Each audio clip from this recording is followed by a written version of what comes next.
So we are going live on YouTube as well.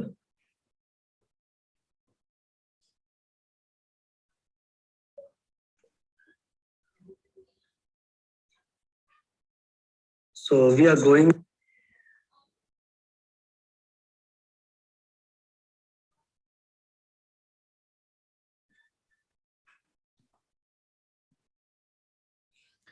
Hello everyone, नमस्कार। आप सबका हार्दिक स्वागत है। आज जो हमारा सर्टिफिकेट कोर्स है, 7 days certificate course on the startup. So we are going to discuss lot of things in the subject of startup. हमने पिछले अगर 4-5 सालों में देखा है तो आज भारत देश का हर एक बच्चा, अगर वो युवा है, कुछ करने का हुनर है, उसमें कुछ करने की चाहत है, तो जो पहला वर्ड उसके दिमाग में, जिसके जो जहन में आता है, वो एक स्टार्टअप आता है। To create, to make creative. आपका जो दिमाग है उसमें से कुछ क्रिएटिव करना, कुछ नई चीजों को करना, to solve something the challenge which we are facing in the society. अपने सोसाइटी में, डेली लाइफ में हम बहुत सारी चीजों को, बहुत सारी डिफिकल्टीज को देखते हैं। तो आज चाहे वो IIT हो या IIM से हो या हमारे CA प्रोफेशन के लोग हों, हंसराज चोग सर हैं, वो अपना एक्सपीरियंस भी शेयर करेंगे, संभव जी हैं, वो अपना एक्सपीरियंस शेयर करेंगे। So we have seen lot of enthusiastic, energetic, dynamic professionals, dynamic entrepreneurs, जिन्होंने हमें एक्चुअली जो स्टार्टअप का मतलब है वो सिखाया है, प्रैक्टिकली बताया है कि स्टार्टअप क्या होता है। बट अगर आप एक एंटरप्रेन्योर की तरह देखें तो असली समस्या ये आती है कि हमारे पास एक आइडिया होता है, एक थॉट होता है कि हमें कुछ काम करना है, और अल्टीमेटली हम उस प्रोसेस को कर लेते हैं, उस समस्या का समाधान कर लेते हैं। बट एक बिजनेस एंटिटी खड़ा करने में, एक एस्टेब्लिशमेंट बनाने में बहुत मुसीबतें आती है। क्या कंप्लायंस होने चाहिए, क्या रजिस्ट्रेशंस लेने चाहिए, गवर्नमेंट ऑफ इंडिया हमें क्या सब्सिडी देता है, स्टार्टअप का रजिस्ट्रेशन कैसे कराया जाए, ये सारी चीजें, जो टेक्निकल चीजें, वो हमारे लिए बहुत मुश्किल है। साथ ही एक बार रजिस्ट्रेशन हो गया तो आता है कि हम फंडिंग कैसे लें, फिर हमें पी में जाना चाहिए या डेट में जाना चाहिए, क्या बेहतर है। So just we have included all these things, all these challenges into 7 days of certification course, जहां पे आप सबको बिल्कुल स्क्रैच से लेके और एक बड़ी एंटिटी कैसे बनाते हैं, कैसे फंडिंग लेते हैं, सब कुछ बहुत ही आसानी से, बहुत आसान शब्दों में और एक्सपीरियंस के साथ, प्रैक्टिकल चीजों के साथ आपको समझाया जाएगा। So on behalf of global entrepreneurs and professional association GEPA global, आप सबका मैं तहे दिल से धन्यवाद करता हूं कि आप सभी ने ज्वाइन किया, और इस 7 दिन के सेशन में हम बहुत कुछ सीखने वाले हैं। आज अपने एक्सपीरियंस को साझा करने के लिए हमारे साथ central council member, institute of chartered accountants of India के central council member CA Hansraj Chog sir है। हंसराज चोग सर की मैं जितनी तारीफ करूं उतनी कम है। हम लगभग सर को करीबन 7 से 8 साल से जानते हैं। So whenever I have called him, he has just said, बिल्कुल जो भी बच्चों के लिए है, जो प्रोफेशन के लिए है, जो इंडस्ट्री के लिए, अगर मैं कुछ हेल्प कर सकता हूं, so I will definitely be there। किसी भी चीज के लिए आप मदद के लिए जाते हैं तो सर हमेशा आपके साथ खड़े रहते हैं, चाहे वो इंस्टीट्यूट फ्रंट पे हो या इंडस्ट्री फ्रंट पे हो, गवर्नमेंट ऑफ इंडिया में आप कुछ रिप्रेजेंटेशन देना हो, किसी भी तरह की जो समस्या, चाहे वो स्टार्टअप के लिए हो, MSME के लिए हो, इंडस्ट्री के लिए हो या प्रोफेशन के लिए हो, सर हमेशा साथ खड़े रहते हैं। सो आज मैं GEPA ग्लोबल की तरफ से सर आपका तहे दिल से आभारी हूं और स्वागत करता हूं। साथ ही आज गेस्ट स्पीकर हमारे साथ जो इस सेशन के बारे में बताएंगे, संभव मेहरोत्रा जी हैं, जो कि first attempt qualified chartered accountant हैं, और इन्होंने स्टार्टअप इकोसिस्टम में पिछले 8 साल से काफी अच्छा काम किया है। चाहे वो इन्वेस्टमेंट प्रपोजल हो, इन्वेस्टमेंट के कई राउंड्स को कैसे हमें डील करना होता है, इन्वेस्टर पिचिंग कैसे करते हैं, मोर देन 100 स्टार्टअप्स को सर ने गाइड किया है। He is currently partner eight Mohinder and associate chartered accountant and heads the Delhi branch with USP in the practice in the startup domain. Mehrotra ji is especially handling the financial analysis sector, business planning, business strategy, financial modeling, team management, along with that the virtual CFO, जो कि आजकल आप देखेंगे बहुत trending है, startups के लिए बहुत जरूरी है। तो ये एक्सपर्टीज हमारे साथ आज मौजूद है संभव जी। तो सबसे पहले मैं आज के guest of honour Shri Hansraj Chog ji को सुनना चाहूंगा कि सर आप अपने वर्ड्स ऑफ विजडम और अपने एक्सपीरियंस को हमारे पार्टिसिपेंट्स के साथ शेयर करें, और हम एज अ एंटरप्रेन्योर एक स्टार्टअप इकोसिस्टम में एक चार्टर्ड अकाउंटेंट या एक इंडस्ट्री का जो एंटरप्रेन्योर है वो कैसे अपने आप को ग्रो कर सकता है, कैसे चैलेंजेस को से ओवरकम करके नई ऊंचाइयों को छू सकता है। सो आपको सर मैं आग्रह करूंगा, please address our participants. Over to you Hansraj ji. Yeah, thank you, Anirudh ji. Really, it's a wonderful initiative. I appreciate the way this program has been brought into for the benefit of the participants. And the personality like Sambhav Mehrotra, who has the practical exposure for this more understand the 7 days week-long program covering all the aspects of the startup. It's a really it itself is a thought towards building the entrepreneurship within our professional fraternity or global entrepreneurs and the professional association जो इसकी organiser है, और आप इस organisation को जो है जो डिफरेंट शेप अप करने की कोशिश कर रहे हैं, ये एक बहुत बड़ा ऑब्जेक्टिव है, बहुत बड़ा पर्पस हमारे सिस्टम के अंदर जो है माना जाता है। और नेचुरल सी बात है कि चाहे वो चार्टर्ड अकाउंटेंट हो या किसी भी प्रोफेशन के अंदर जो है अपने अपने विजन को ड्रॉ करके आगे बढ़ा हो, चाहे वो आईआईटी या आईआईएम या इवन डॉक्टर और any profession you talk about, it's not a profession, it's a qualification which opens up the mind, which creates the vision, and provided you have the equal capability of showing yourself as an entrepreneur. Startup, though we understand it is the initial level. Once you start by bringing out some newer idea and convert into the business or convert into the methods by which you create the employment, rather than you go as an employee, you go as an employer. That is basically the understanding with, and you see like simple understanding जो है वो यही कहती है कि हर इंसान के अंदर जो है कहीं ना कहीं एक झील और जिज्ञासा होती है। वो एक अपने आप को सेल्फ एम्प्लॉयड कैटेगरी में लाने की कोशिश करता है, लेकिन जो लोग उसके ऊपर एक्ट अपॉन कर जाते हैं, कुछ लोग तो थॉट तक चले रहते हैं और कुछ लोग उसको एक्शन में कन्वर्ट करते हैं। जो एक्शन में कन्वर्ट कर गया, जो उसके ऊपर एक्ट अपॉन कर गया, वो तो अपने आप को प्रूव कर गया। और it is not like those who act also they will be successful. Failure is also one of the parameters by which you thought of acting upon. It may not be in the first attempt itself.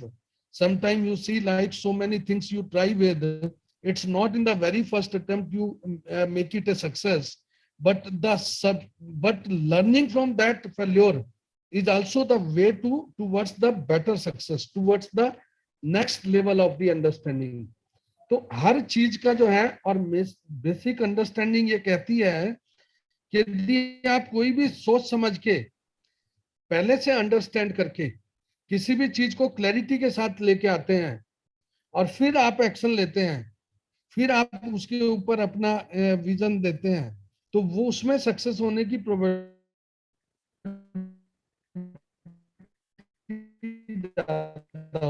होती है। तो आज जो है जो ये global entrepreneurs and professional association ने आप सबके सामने, सब पार्टिसिपेंट्स के सामने एक, जिसके द्वारा हमारी अंडरस्टैंडिंग के अंदर एक क्लैरिटी आएगी, एक थॉट के अंदर एक डेवलपमेंट आएगी, और जिसके ऊपर हम एक्शन करेंगे तो वो टुवर्ड्स द बेटर जो है क्लैरिटी। एक there is a saying, clarity in the thought plus sincerity in the all understand with the entrepreneurs are never been developed overnight. It's a process by which one has to take a lead at one day or the other, and that brings a journey not only for oneself, not limiting to the family, but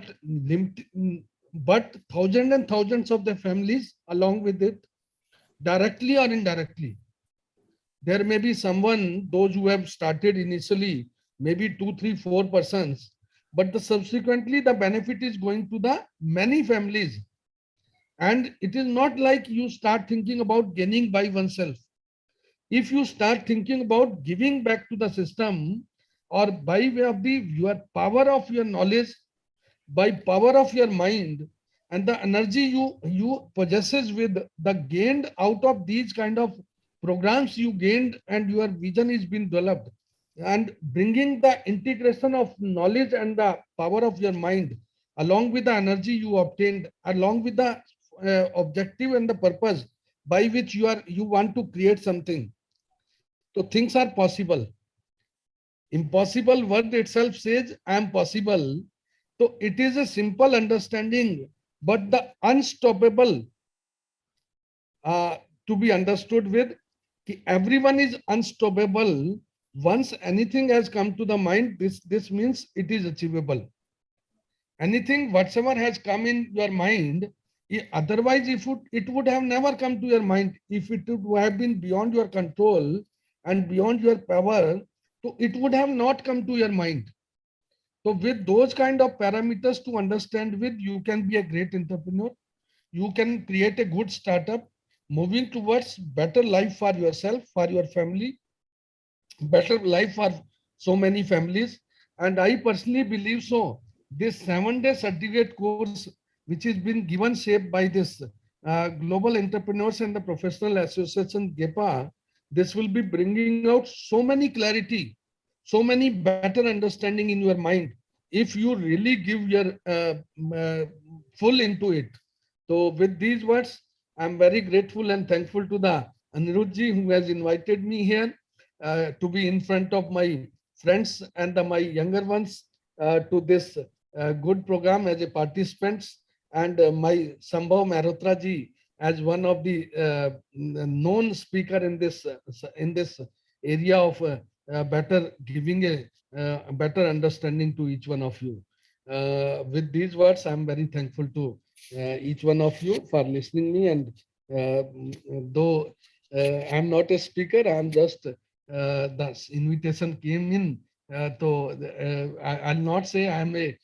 You see, like the name, the word written by guest of honor, but it is not the guest. We are a friend, and I'm quite feel energized once you are within your amongst your own professional brothers and sisters or the colleagues or the next generations with me. So that is the power I obtained from each one of you. I also feel energized looking at the name available in front of me at my my younger ones with me. Thank you very much. Thank you. Thank you so much, Hansraj Chugh sir. And as you said, nothing is impossible. The impossible itself says I am possible.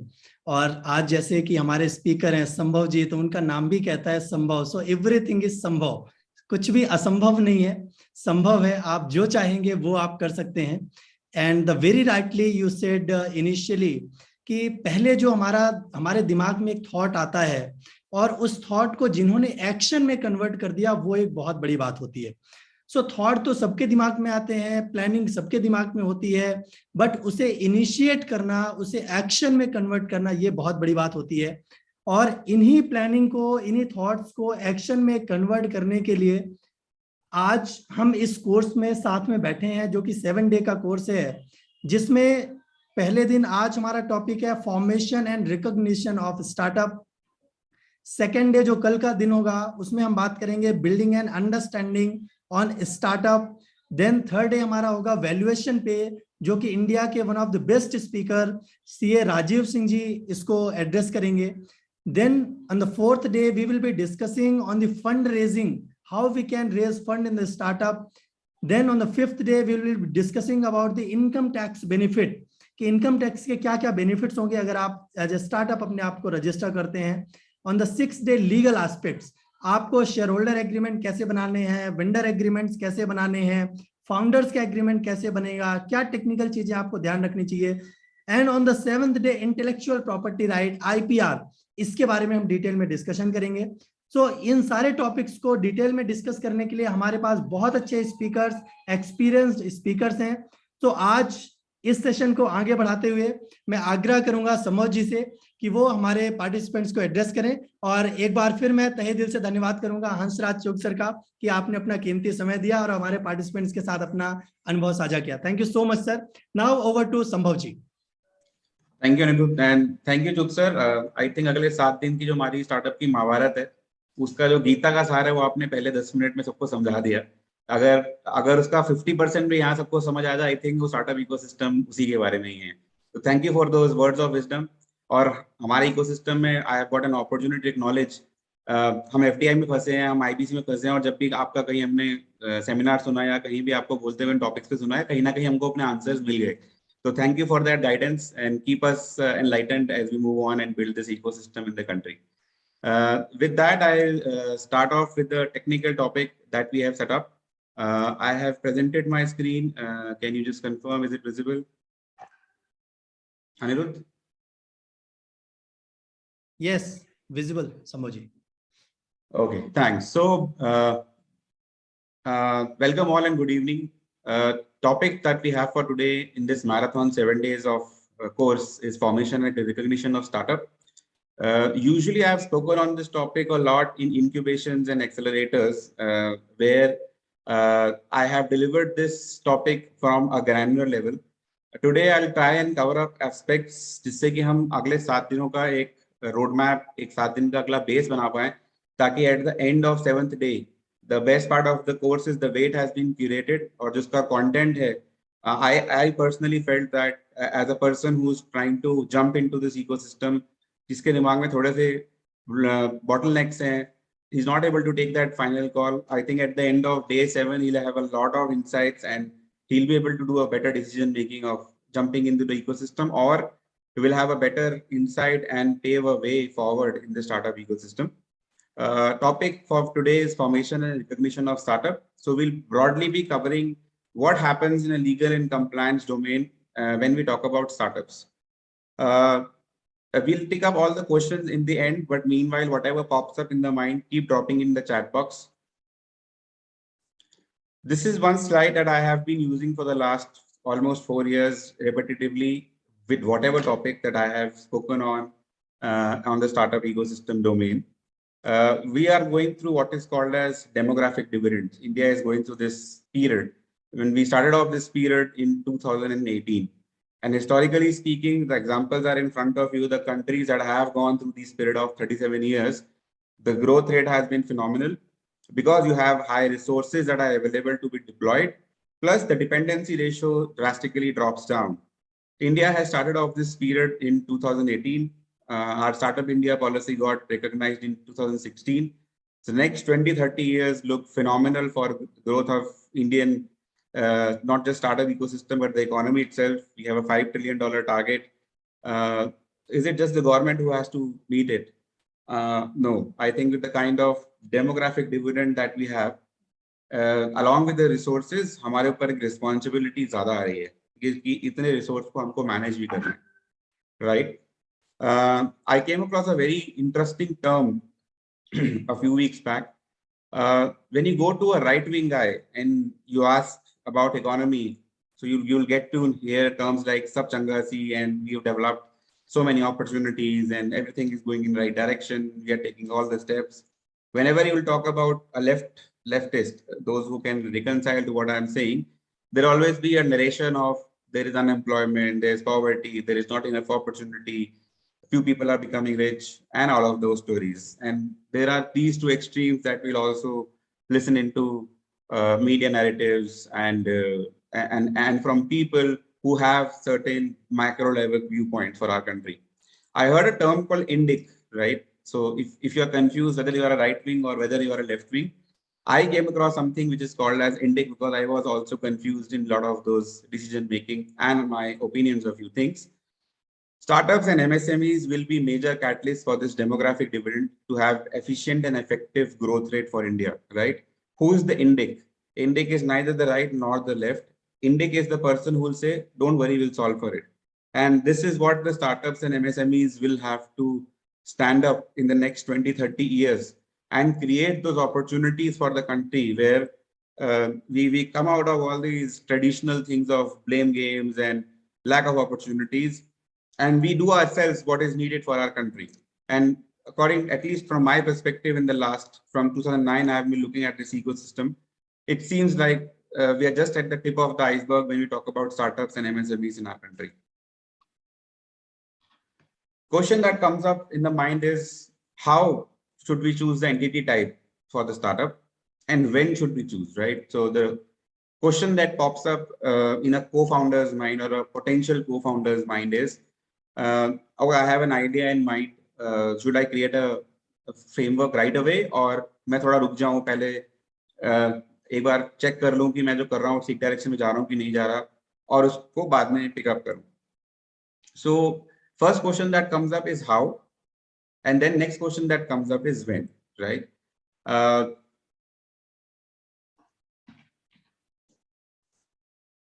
So when we talk about how, there are few questions that can pop up in your mind. I am skipping the basics, which I have done in other seminars because of the kind of gentry that we have in this participation. So these are the questions that typically you will come across when a potential client comes to you, or you will have in your mind when you are starting up. What is the type of business entity you will choose during incorporation, depending upon the impact of the amount of money your business will owe in taxes? How much personal liability the owner or owners will have, right? Sometimes people tend to ignore this. लोग ये evaluate करना ही भूल जाते हैं कि जिस business में वो घुस रहे हैं या जिस product को वो बनाने जा रहे हैं, उसकी liability कितनी होगी, और उस liability को उनको right time पे limit करना चाहिए था, जो कई बार नहीं हो पाता. Next is the type of administrative requirement that your business will have. That will also define what kind of entity you might need. Then business owners should consider their needs along with central and local laws, right? So we have a federal system, there are state laws, there are central laws. Thanks to GST now, a lot of, at least the indirect tax laws are streamlined, so as people say. But in terms of what your local state might also require. So say in Maharashtra, there are certain specific labor laws which might not be applicable in the rest of India. Similarly, for Karnataka, there are certain specific city level labor laws that are not applicable for the rest of India. So when you are evaluating LLP, private limited, will come to the type of entities. This is one question you should also consider, that what are the kind of laws and statutes you will have to follow, both federal, which is central, and the state in which you will be working in. Then what's your intent? Most of us, 99% of us, will want to do a startup with an intent to build wealth by solving a good problem for profit. But there are 10, maybe maximum 10% of startups that are in a social sector domain, a corporate social responsibility, where the problem solving is not directly linked with for profit. They want to just solve for the society, for the community, and they want to target a different segment of funding, right? They are not looking for equity funds.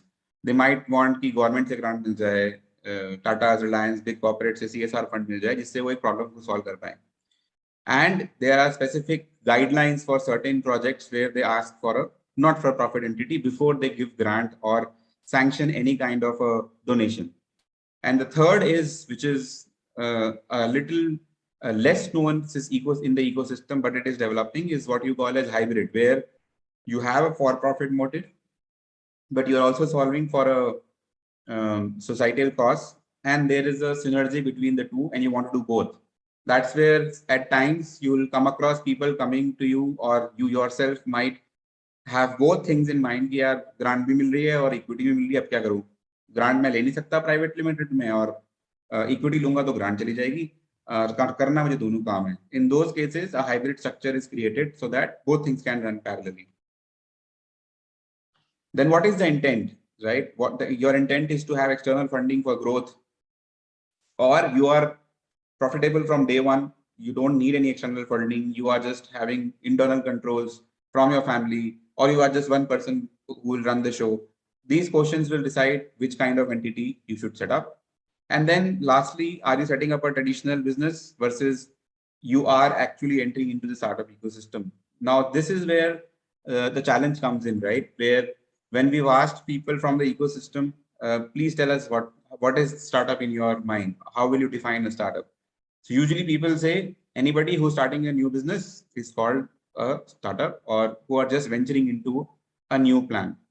We'll have to look beyond this, right? It is not just about a new entity, even existing entities which have a mindset and a language of chaotic and high scaled growth, and that can be regularized. That can be qualified as a startup, right? Best startup India had in the last 6 to 7 years was Geo, right? If you call a startup, that was the best that I could have seen so far. They did the fundraise when COVID was at peak. They raised billions of dollars during that time. So when you talk about whether you're venturing into startup ecosystem or you're doing a traditional business, not every business will qualify to be a startup. Even if you get a registration, the mindset and the language needs to align to the ecosystem, which is आपका एक growth oriented mindset होना चाहिए, आपका एक problem solving mindset होना चाहिए, and the language that you are speaking is not just pure a business language. The language is something which can easily be thrown upon or explained to large number of people in a very small period of time. Now, for-profit business entities, proprietorship, partnership, LLP, company. I'm not going into depth of what is a proprietorship or a partnership. We all, I mean, most of our participants might already be aware of it. I'll just touch upon a few basic points. In proprietorship, you just use your own PAN number. There is no separate entity that comes into picture. It's the easiest to start. If you have a PAN card, you can just apply for a GST registration and you're done. Partnership firm, if you have more than one partner or you have one more person, a stakeholder with you, the easiest entity that you can form is a partnership firm. We come to the documentation that goes in, but it has its own risk of having highest liabilities for partners if it is unregistered. Then comes LLPs, which is again a kind of partnership, but it's recognized and transparent as per the Limited Liability Act. You can go on the ROC website, look at all the data. So it's prima facie a mirror image of how a partnership firm works, but it is more regularized, and your best benefit here is your liabilities are limited. And then finally, the corporate structure, which is 99% prevalent in the startup ecosystem because of the fundraise requirement. And even in corporate structure, you might have what is called as OPC, one-person company, a private company, a public limited company, and prima facie, you will see private limited companies getting incorporated for the startup ecosystem domain. We'll talk about it in the next slide of why private limiteds are the best formation entities in startup ecosystem. Just a little bit of comparison in between all the entity types. The governing law for partnership is Partnership Act. Just a partnership agreement is created. You need a minimum of 2 partners to start a partnership firm. Ideally, there is no board member in partnership. It's just the partners who are the decision makers. You don't need to hold any board meetings. You don't need to hold any shareholders meeting. So it's a simple procedure to set up, but it has high risk of your liabilities being unlimited. And it is, if not registered, it might not be recognized in the court of law. Plus, it's not a structure where you can do a fundraise or where you can open up yourself for external ownership or getting external partners on board. Partnership structures are not recognized or are not promoted whenever you want to go for a fundraise because of the lack of transparency and because of high risk factors and liabilities that are involved. What is preferred if you are not raising funds, but you have a for-profit entity, your internal funding is arranged, you know that you will be able to generate sufficient profits in first 2-3 months itself, and you know that you don't want to raise funds later. LLPs are a favorable route because they bring in the ease of doing business, just like partnership. Plus, on top of it, the partners will have a limited liability, unlike an unregistered partnership firm. An LLP, the partner's liability will be restricted. It has a transparent structure. You can go on the ROC, look at all public documents. In terms of incorporation, there's slightly more requirements in terms of filing up the forms to ROC, but the benefit that comes along vis-a-vis as compared to a normal partnership firm, LLP will withstand any day. OPCs, they are not a preferred route when we talk about startups because you will have more than one shareholder or more people participating. OPCs are just one-person companies where one person holds 100% equity. And if you want to convert that, or you want to raise more funds, getting more investors on board, you will have to convert it into a private limited. So OPCs are not preferred routes.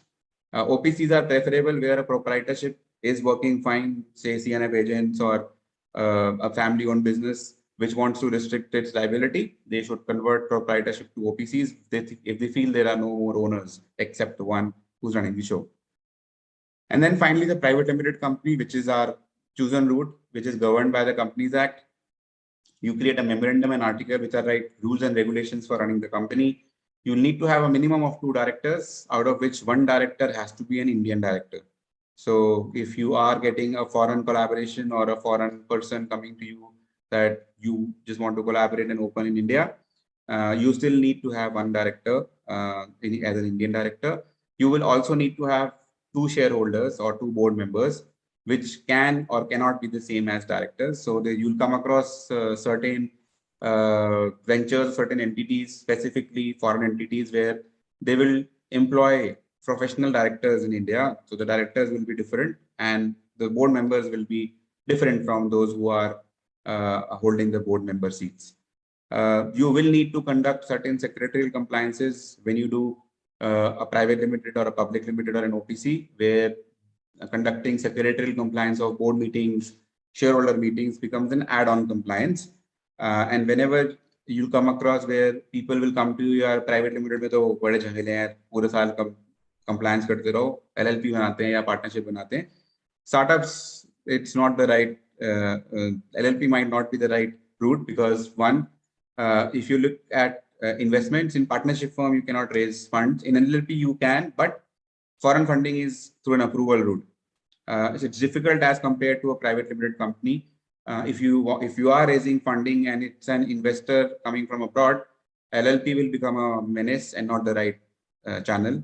Private limited will have a very, very streamlined process for bringing that money into India.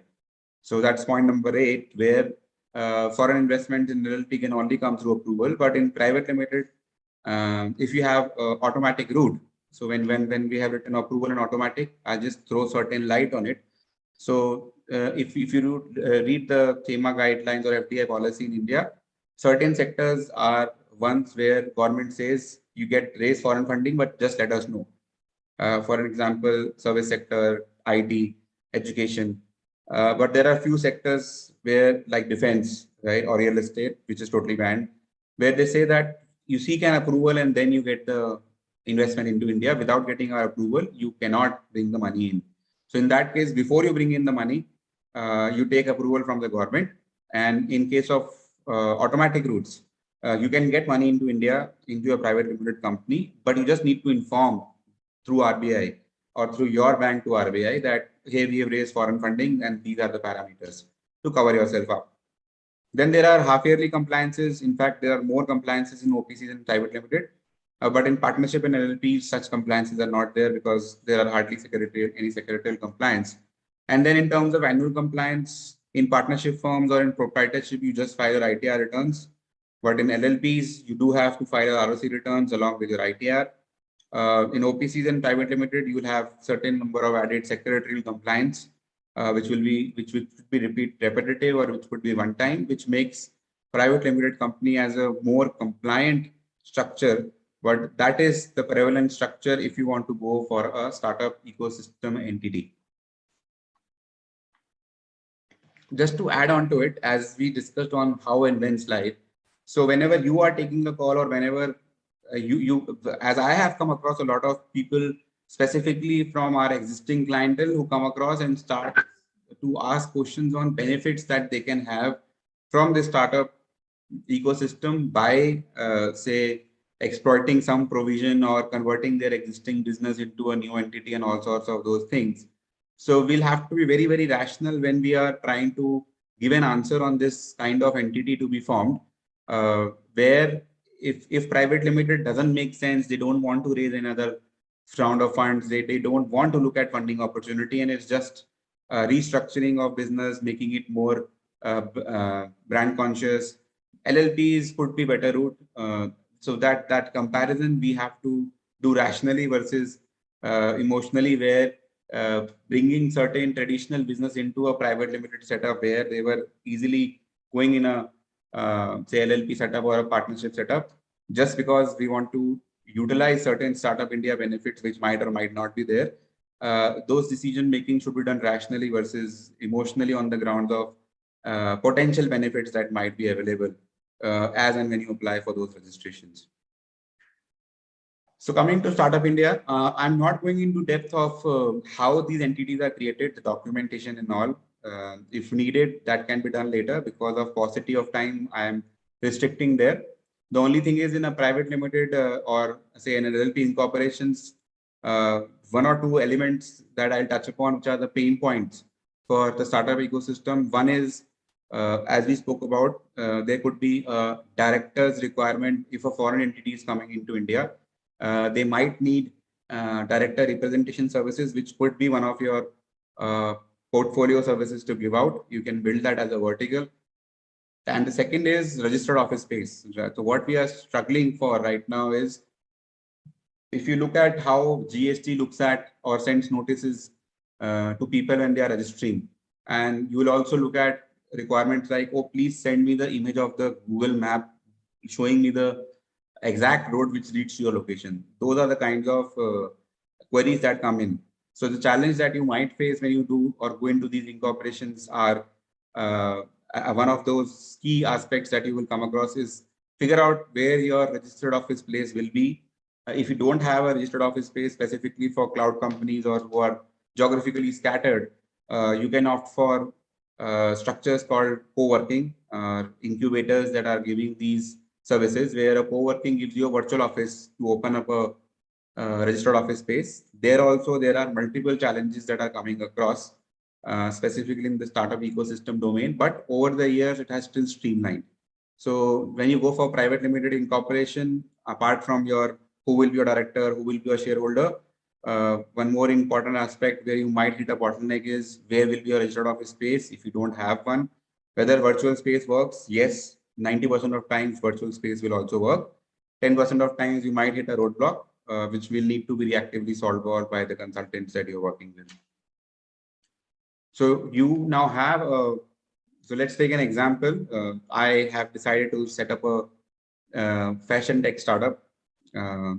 I was advised. So there were two co-founders. I wanted to team up. So my spouse is from fashion tech background. We thought we'd start up something new.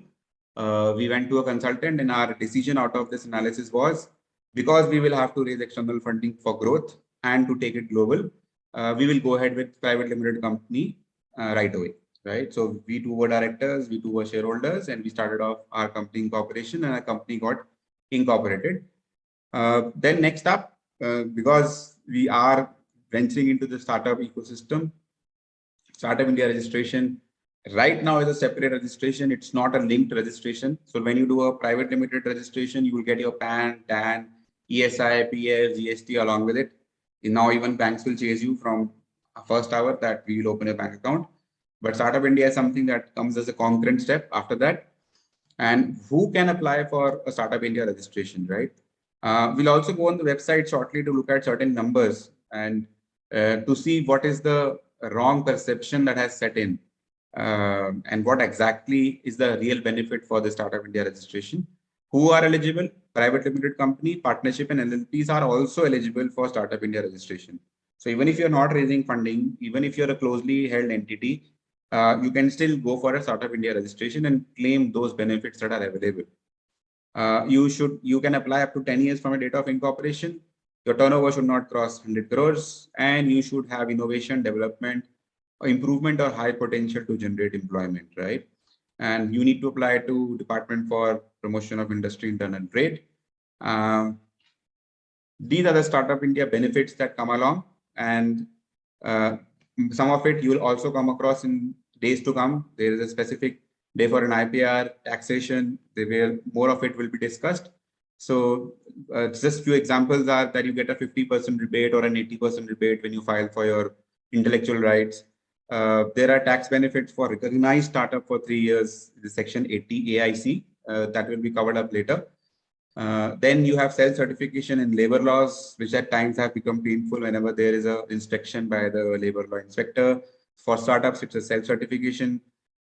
Startups are can take deposits. I'll stress on it just shortly. You are allowed to hold only 2 board meetings instead of 4. There is a fund of funds for startups. There are a lot of schemes. To be honest, even I might not be aware of a lot. We'll just look at the website and why it is important to just be aware of what is going on that Startup India website always. And then there are these benefits under FDI, right? One key benefit for a Startup India registration is you can raise money through convertible note. Now, I'll just briefly touch upon how these instruments are decided when you do fundraise, right? Typically, there are 4 or 5 instruments. There is pure equity, which is like you're giving a shareholding right away to the person who's investing in. Then there are CCPS and CCDs.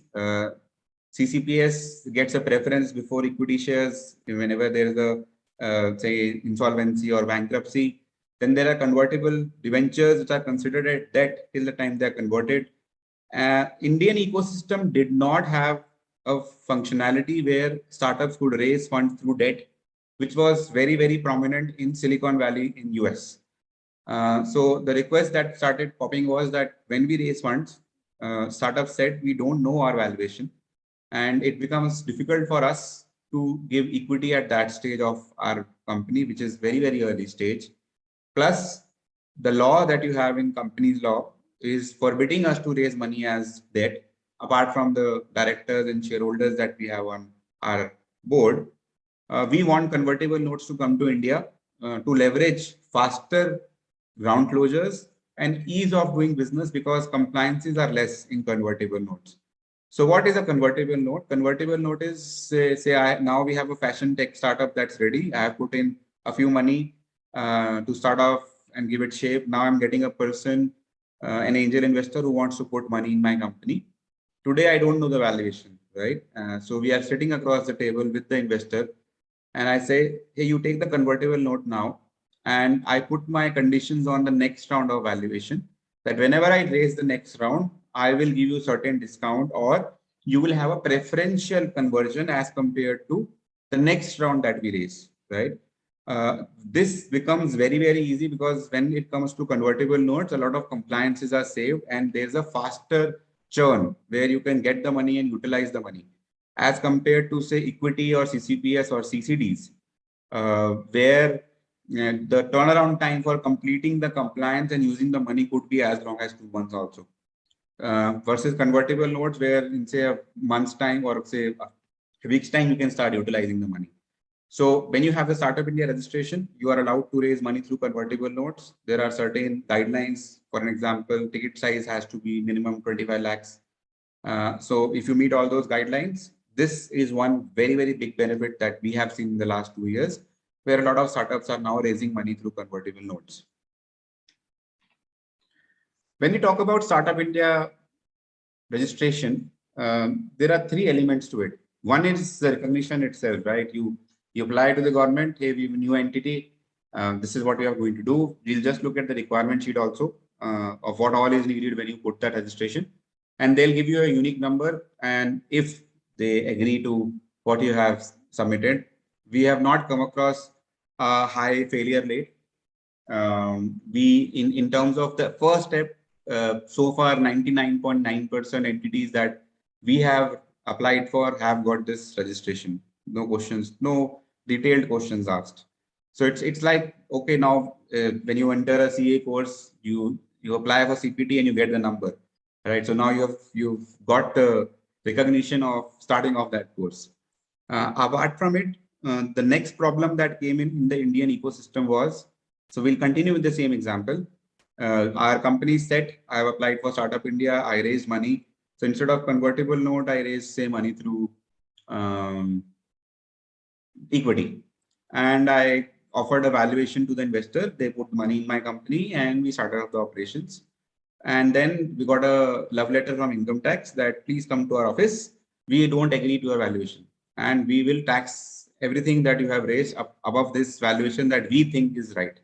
So that's the problem we faced from 16 till about 18 when the notification came out.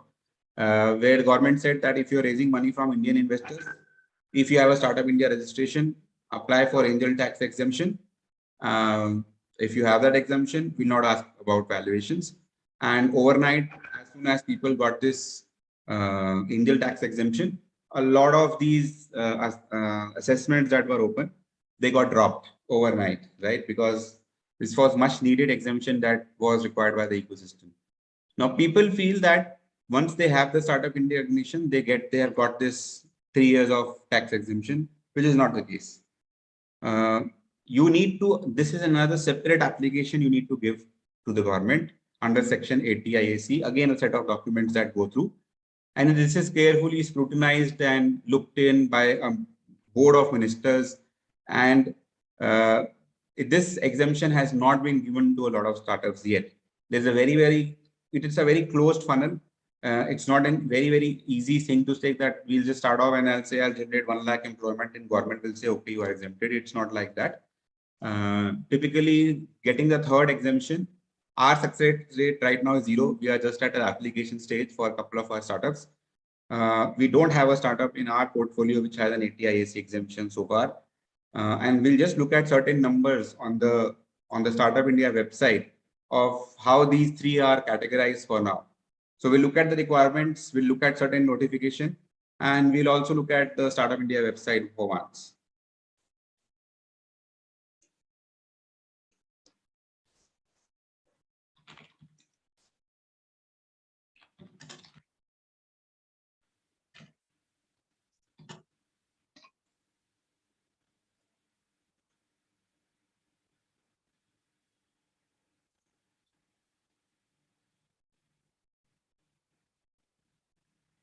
So this is one website. I would say if a person is interested in this Indian startup ecosystem, just be on top of it. There is so much happening around that doesn't get enough PR to be known, and it's there, right? People ask for sector specific funding that government has, and you can just scroll around and look at all the government schemes that are there specific to your sector, right? They have partner services, they have market search reports, they have mentors, and there is a lot of other things that are there, right? I will just show you the number of startups that are registered, and just a second.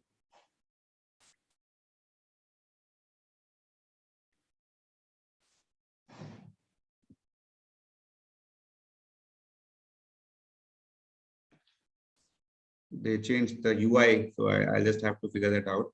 So last that I saw yesterday, they had 66,000 registered startups that have the first certificate, and they had 452 startups that were having the Section 80 IAS exemption. So that's the difference, right? Approximately over 2 lakh startups that are recognized, out of which all of them have not filed the agent tax exemption. Out of that, only 452 startups till date have 80 IAS exemption. And on this website, if you scroll across more, you will look at all those. Sorry to interrupt you. एक बार आप इसे PPT mode में, presentation mode में डाल देंगे क्या? PPT को. Yeah, now fine. Thanks. Okay. Yeah, so there are about over 2 lakhs recognized startups which have the benefits of everything except point number 2, right? That they will primarily prima facie not have 3-year tax exemption. Yes, they have to separately apply for angel tax exemption.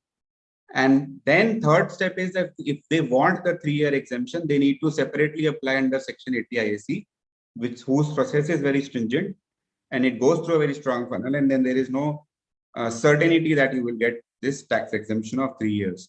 So you'll come across a lot of these queries that, oh, now we are registered up to 3 saal ke liye koi tax pay nahi karna. It's not like that. So this is the stage of how you will be recognized as a startup. This is a typical requirement. This is the first step of Startup India registration.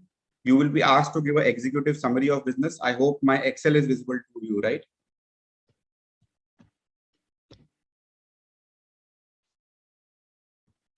Though you will have to give in 150 words what is the problem you are solving for, how your startup is trying to solve for this problem, how will you generate revenue, what is the uniqueness of a solution, and how will you scale. This you have to give in 150 words. Then you have to give your current number of employees and how many employees you'll have across 3 years. What is the current stage of your organization, whether it's at ideation, validation, we'll look at it in the future slide, or you are scaling. Have you applied for any IPR? Just give them the application number. Have you got any awards? Because recently, again, there were startup awards that were given out. What is the process improvement that you're having with the startup that you're creating? What is creating the high potential of job opportunity? What is the email ID of the company? What is the mobile number? They will ask for a pitch deck and they will ask for a working website.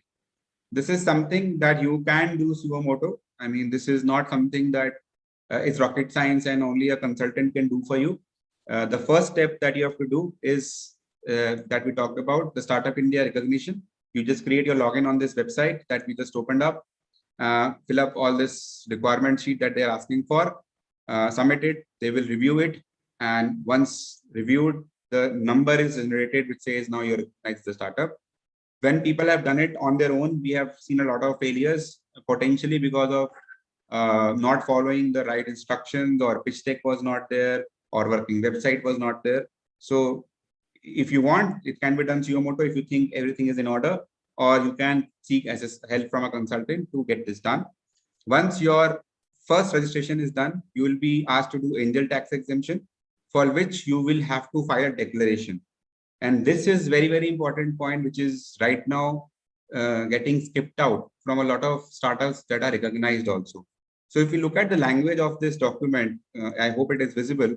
It is nothing but a declaration which the director is giving to the government, that they certify and declare that company has not invested and shall not invest for a period of 7 years from the end of the financial year, in which shares are issued at premium by the said company in any of the assets specified in certain notification by DPIID.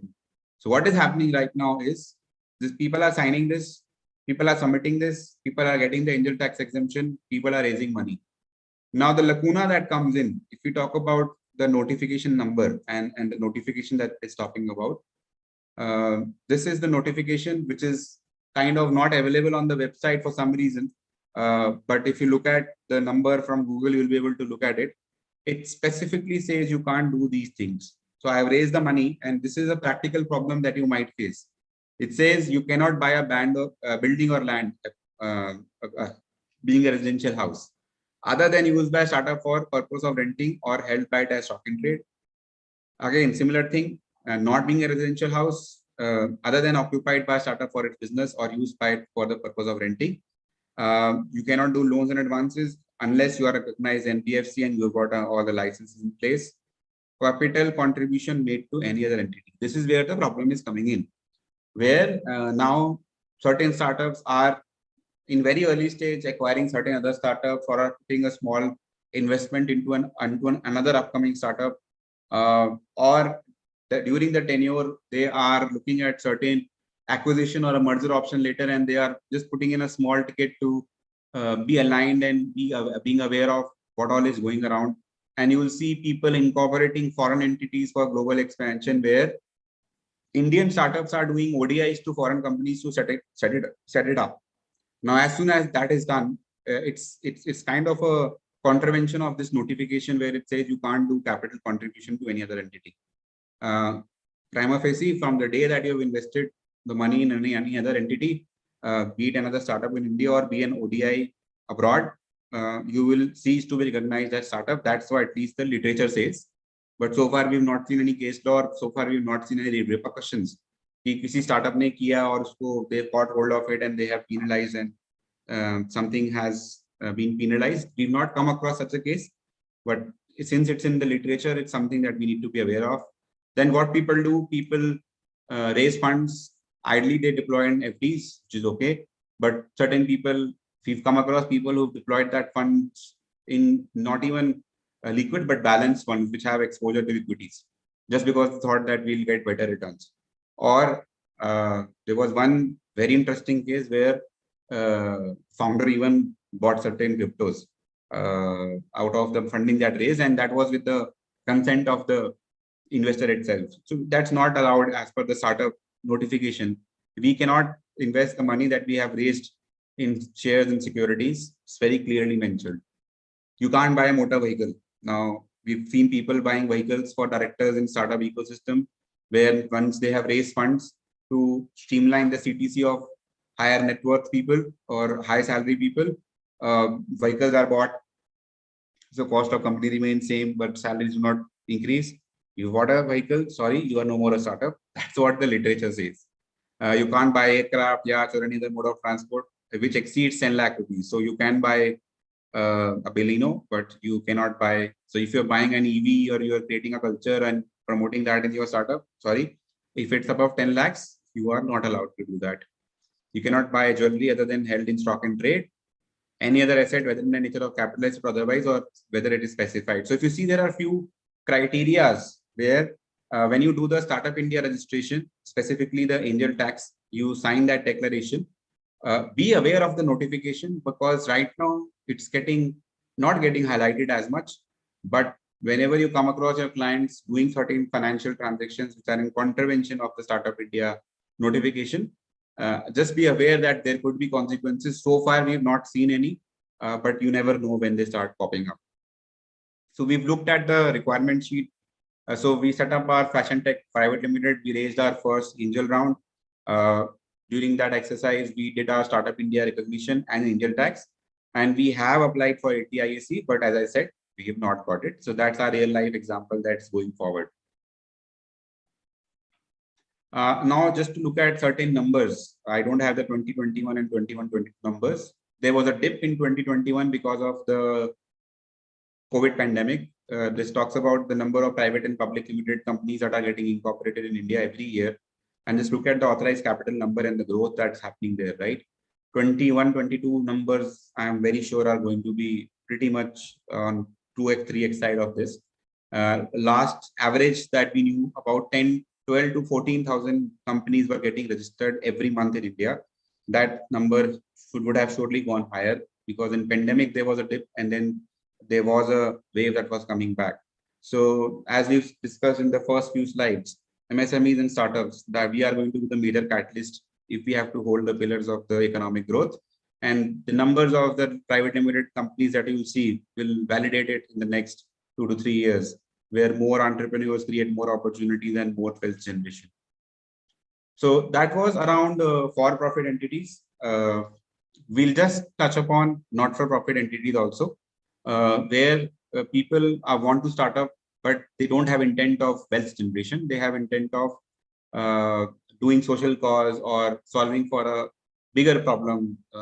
Say you want to solve for one big problem that might come up is we are shifting to EVs, and EVs will lead to lithium ion batteries getting disposed, for which we do not have a good disposable system today. So as a startup, I know it's very early. That's just my mindset that यार आज की date में lithium ion batteries के disposal के ऊपर मैं अगर बात करूँगा तो कोई ध्यान नहीं देगा, बट मैं काम कर सकता हूँ क्योंकि ये इशू तो है, दिख रहा है कि प्रॉब्लम बनने वाली है. तो let's start off with gathering data, creating awareness. I'll open a not-for-profit entity, look around what is the development that are happening, see if I can contribute somehow in getting the data together कि भाई जब ये सारी गाड़ीज replace हो जाएंगी और lithium ion dispose होने शुरू होंगे तो उसका वे अराउंड क्या है, उस डंप को हम कहाँ रखेंगे. Now somebody wants to solve for it. Now Tata Research has a CSR which they have earmarked कि यार ये 2 करोड़ रुपए हैं, ये प्रॉब्लम स्टेटमेंट है, if somebody is solving for it, please apply to us. Now these kind of grants, they don't entertain private limited companies just because of the for-profit nature. They ask for not-for-profit entities. Some of them will stress on Section 8 company, which is again governed by ROC. It has transparent structure. It's a kind of a company incorporation itself, but doesn't have the private limited requirements to be done. Since it is transparent, it is recommended in most of the highly transparent and we would say the good organizations that want to look at the whole fund utilization. They will say we want to see the Section 8 company. So if you are venturing into a space where you are trying to solve for this, where your main motive is solving for society, solving for a bigger problem, where for-profit is not the initiative, you can open a society where there are 2 kinds of societies. One is a state level, one is a national level. In national level societies, you will need to have people from 7 different states. Some of my knowledge might not be updated, so pardon me for that. But just giving a macro level view. Another is trust, easy to form. Trust deed is created, registered. As compared to society, trust creation is better. And then, as I said, in fact, government itself, when they had done the initial grants for incubators or accelerators, as an experience, I know that there was a challenge where a lot of private limited companies applied for this grant because they were working in that domain, and government said we need Section 8. So for good 6 months, the money went unutilized. After 6 months, it was like, okay, let's just release the first tranche to for-profit and then make it strict for the next tranche. So at times, having a Section 8 company is beneficial because the bigger fund thing that happens in terms of grants, those companies will have Section 8 as their requirement.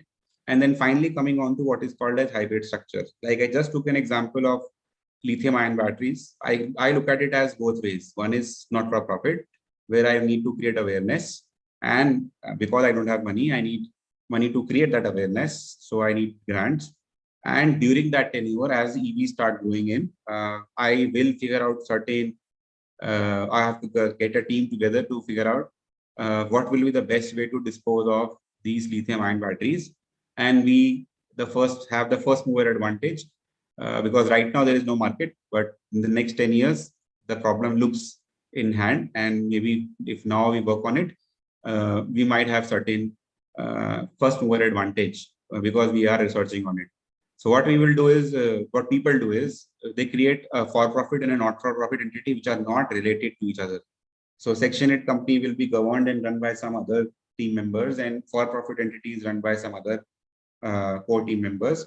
And then you create a synergies, right? That the not-for-profit entity will have certain programs, certain events, certain knowledge sessions, or there could be any activity for which they will leverage this for-profit to deliver that module, right?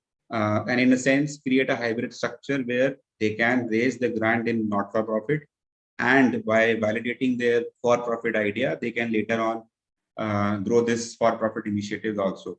So this will come across in certain cases where, and this query to me is coming once every week, where exact same sentence is being asked.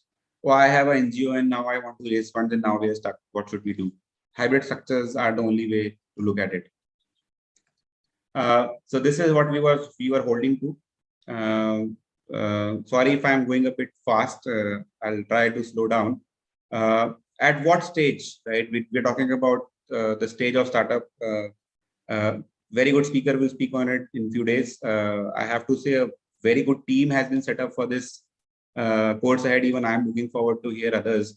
And you will get to know more about each stage in detail there. But I'll just touch upon in terms of the framework that what stage or what challenges I have personally seen in terms of a founder coming to us कि ये तो यार गड़बड़ हो गई, मेरी को term sheet sign करनी है, मेरे पास company नहीं है.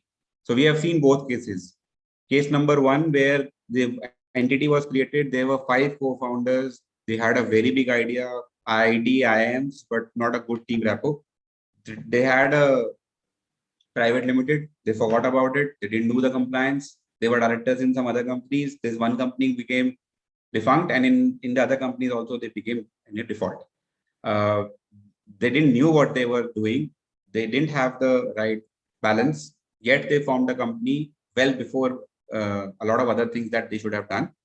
Versus another case where a founder comes to me with a term sheet blank, where he's raised $1 million, not the valuation, the amount, and he doesn't have an entity, right? So that's the kind of challenges that we face, where certain times founders are so enthusiastic, or the idea and the team that they have is so good that there is a delay in actually getting the framework and they're ready with the fund. In other cases, people will create the entity, private limited, with all sorts of compliances without realizing that a lot of other things, like in this case, do you even have a problem that you're solving for? Is it actually a problem? Do you have a solution for it? And if yes, have you built a minimum viable product? Which is where I'll say MVP is one stage where the framework becomes very, very critical, right? So if today I want to team up with a friend and we are just putting in our own money, we don't even know whether the product will come into picture or not. Do we want to create a liability, or should we just want to look ahead 2-3 months, do our research work, not the product, and then come back? I would say do the research. When your research says you are on the right path and your MVP at least on the paper looks good, go ahead. But to say that problem पता है लेकिन solution नहीं पता, लेकिन पहले company मार लेते हैं क्योंकि problem पता है. So not the right kind of thought process where, as I said, right, कि वो solution नहीं मिलता, fella round भी raise हो जाता है और then it becomes a liability. So these are the stages. First is where you look out for a problem, and you validate whether it's actually a problem and you have a solution for it. What kind of solution will fit in? You build a minimum viable product for it. Then you start pivoting and filtering it into creating a better market fit product of what the market needs are, and you start pivoting that product. Once that market fit is established, you raise funds, pre-series A, series A, to scale that, which is the resources for growth. And then the maturity comes where now you have a huge enough scale on your own, and there are better opportunities for mergers, acquisitions, global expansions, and then you go on raising your further rounds, right? So not going into depth of this, because I'm sure this is going to be covered later on, but in terms of when you should be ready for your decision on whether I should incorporate or not, or informing your potential co-founder or a client that are you ready, it's not the research phase. It could be, as I said, what I'm saying is not, it's just my opinion. People might have different opinions on it. But until you have a problem and a solution on which the core team members are fully aligned, and on paper you have an idea that can lead to a MVP, hold it, because if you are not fully committed to being full time, so people will come, एक Apple में है बंदा, एक Google में बंदा है, and then they're like, हम अपनी job छोड़ के करना चाहते हैं. They've not left their jobs yet, and now you are telling them, अच्छा, you do one thing, you create a company in your flana family members' name and all of that. Doesn't work out, right? Because we've seen that if there is no skin in the game, somewhere they lose that spirit, and then the private limited becomes a liability की अभी से बंद करो. So that's the rational approach we should take when we are saying that what kind of entity to open, when to open. So different people might have different opinions on it. Just thrown upon what a small experience I have had in the last 10 years on this front. There's a link, I'll share the deck. It's very, very good article to read on if you want to jump into the startup domain of how a startup life cycle looks like. Then comes a very interesting question of when do you want to shift? You have an LLP, you want to create a private limited. You have a proprietorship, you want to convert to a private limited. You have an Indian entity, you want to go abroad because your investor says India में पैसा नहीं डालूंगा, बाहर आजा Singapore में पैसा डालूंगा. You get an investor from US जो कहता है ये एक काम करो, ठीक है, बहुत बढ़िया प्रोडक्ट है, IP मुझे दे दो. You'll come across the IPs. Will just look at the registrations also after this. So once you have gone through a cycle, you will come across certain or hit certain milestones, like there's an investor interest and a stakeholder interest. There is a new co-founder that you want to bring on board, or a new key person you want to bring on board. Your investors are asking for shift of IP from the current company. And as I said, we are not a big fan of externalization. Externalization, what we mean is you have Indian company or app designers or developers are doing day and night in building the app, but somehow you get to know that for something that you are being paid $20 in India, you can be paid $2,000 in US. That's a good market. Yes, we want to build that market.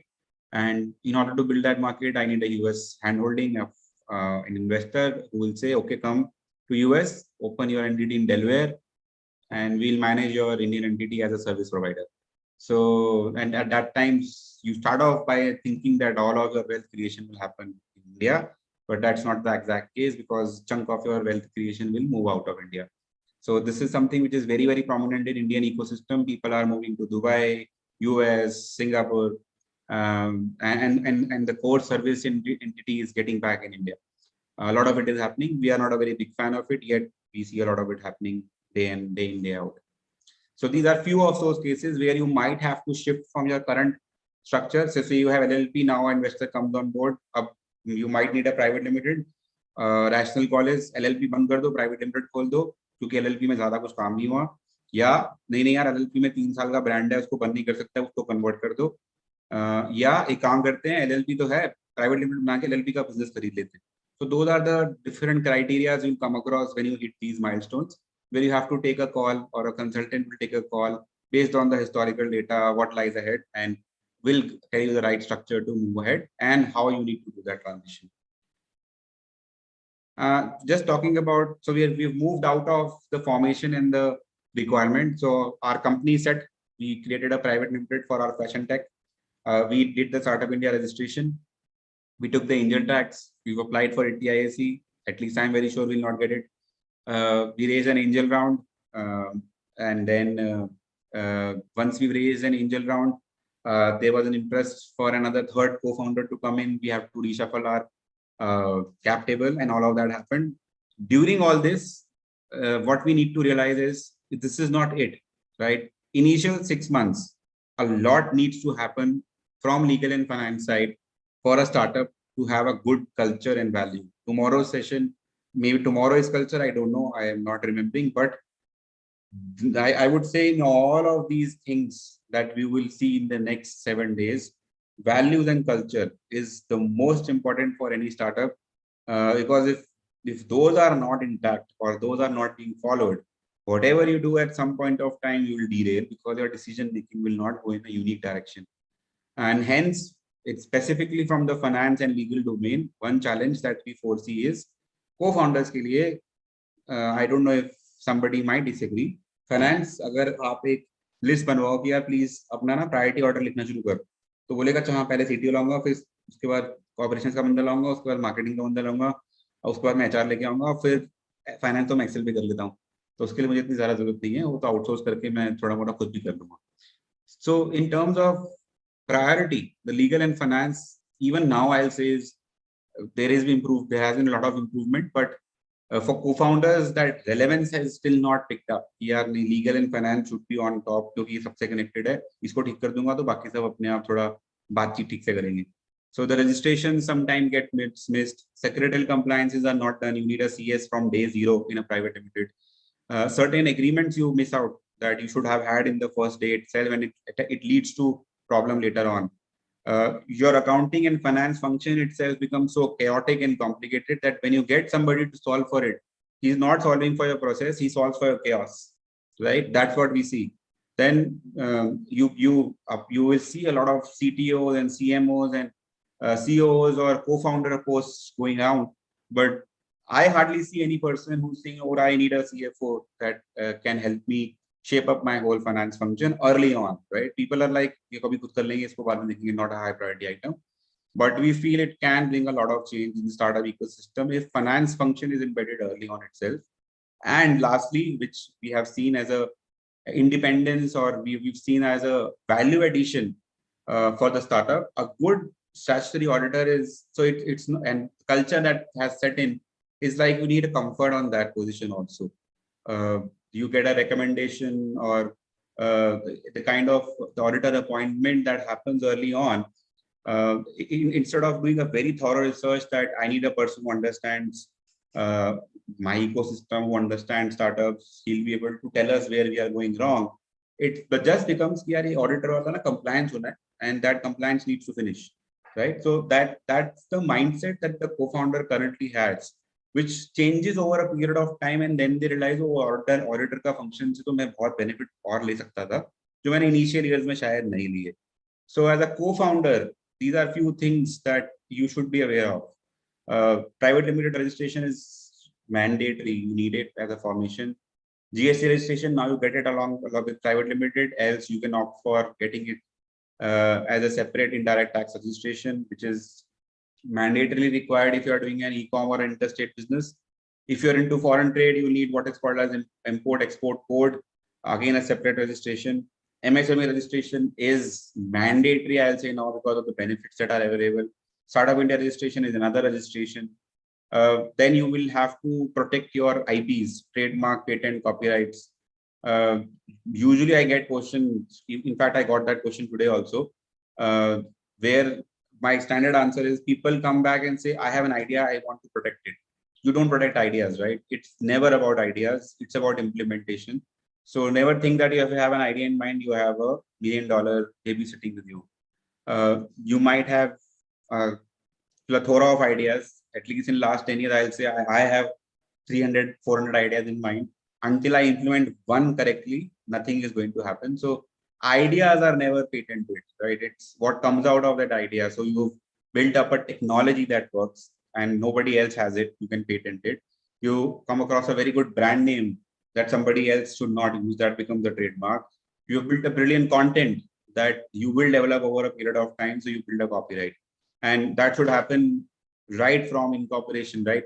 Because what happens is you go into a due diligence where आप पैसा race कर रहे हो, investor ने बोला किसी को जरा चेक करना जाके, एंड उनकी लिस्ट के अंदर पहले 10 पॉइंट पहले 10 पॉइंट में से एक पॉइंट होगा, do you have any trademark, patent, copyright और not, and they want to check कि क्या स्टेटस है उसका, right? Because they want to assess the risk. ऐसा तो नहीं है आपने किसी का आइडिया कॉपी कर लिया या ये ब्रांड ऑलरेडी एग्जिस्ट करता था या ये तो ऑलरेडी कोई पेटेंटेड काम कर रहे हैं, which is highly risky. So protect your IPs early on. Then you need a shop and establishment, again something that people don't do, and later on during due diligence this comes as an observation. State specific it is dependent. Delhi में online है, बड़ी आराम से होता है.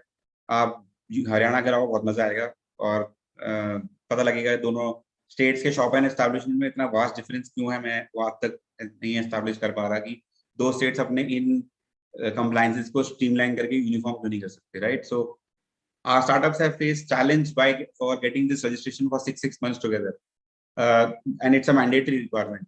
Then there is PF and ESI. As soon as you cross 10 employees for ESI and 20 for PF, this will start. If you are into food industry, you need FSSAI. If you are into e-com, manufacturing, defense, medical, you'll have other blah blah kind of registrations. The maximum that I have seen is 28 registrations for a startup in the first 6 months because of the kind of entity they are in, right? And typically where the buck stops, and even today I have a live case where founder says bank account खुलवा दो, पैसा डलवाना है, investor ready बैठा है, right? But अभी भी ये जो आगे का पूरा synopsis है कि यार अभी framework पूरा नहीं हुआ, अभी सब कुछ होना है, that becomes less of a priority in a co-founder's mindset, because the impact of it is not visible prima facie. It's embedded, and when it comes out, it creates those layers. And at that time, it's too late, and it's like, ठीक है अब तो ठीक करना है तो अब ठीक कर लो. So from my personal standpoint, when I look at startup ecosystem, my objective was to change this mindset. Yeah, legal, compliance, finance, this is important. And if you want a good startup ecosystem, इसके ऊपर थोड़ा अपना priority लेके आओ. Then secretarial compliance, you will need to hold board meetings because there is a mandatory requirement of at least 2 board meetings.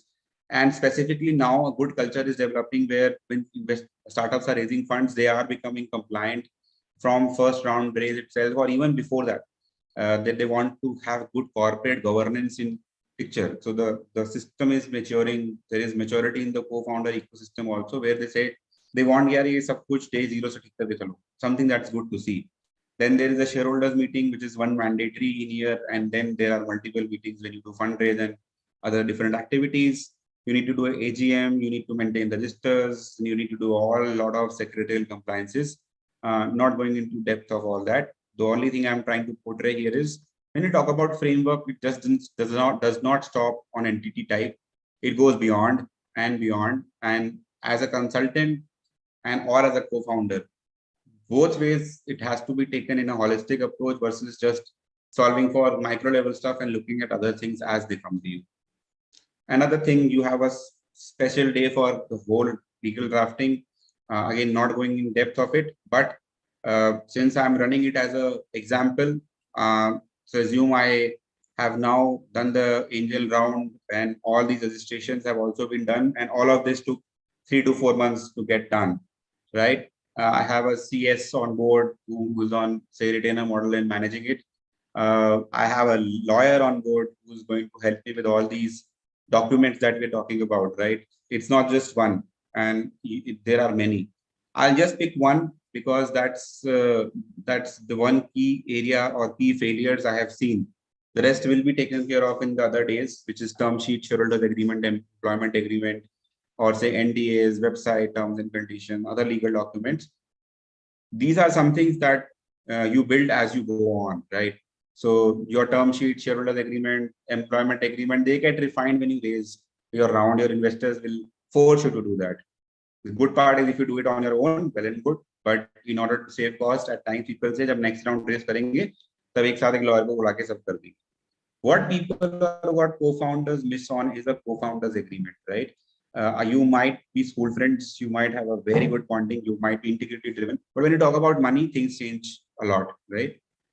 If you do not have this agreement in place, so today, even if I talk about the current example where I start working with my spouse, I would say even with family members, have this written agreement in place, because these are the agreements which you don't want to use in future. These are not the agreements which you want to use.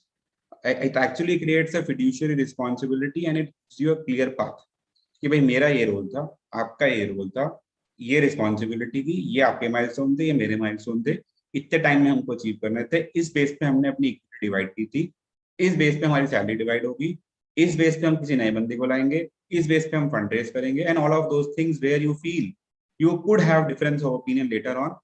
You at the initial stage itself should sit down, talk through, list down, यार ये decision में कल को problem ना है, इसलिए आज बात कर लेते हैं, और एक co-founder agreement हम बनाते हैं, which solves for a lot of bottlenecks and failure issues later on, where I have seen very, very good startups fail because co-founders में नहीं बनी, or they did not grow well because they had a synergy. एक बंदा एक अच्छा काम कर रहा था, दूसरा बंदा दूसरा अच्छा काम कर रहा था.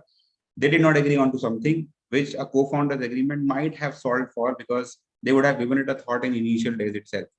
So it's something that can solve for a failure, but it's not a sure shot insurance. So co-founder's agreement is something that we stress on when some startup comes to us, that they say that we need a shareholders agreement. Our immediate feedback is, oh, you need to have a co-founders agreement also, or get those terms in your new agreement so that you are aligned to what your long-term visions are. There is no ambiguities on that. And even after that, we've seen things falling apart where co-founders don't agree. कि ये यार ये ऐसा नहीं था, ऐसा है. क्योंकि when there is materiality and wealth and money involved, along with technicalities and roles and responsibilities, disagreements are always present. Solving for that disagreement is something which results in a successful startup, and having a co-founders agreement along with your formation and recognition of startup will help you sustaining your startup for a longer period of time. Not going into depth of other legal drafts, because they will be picked up in your later days.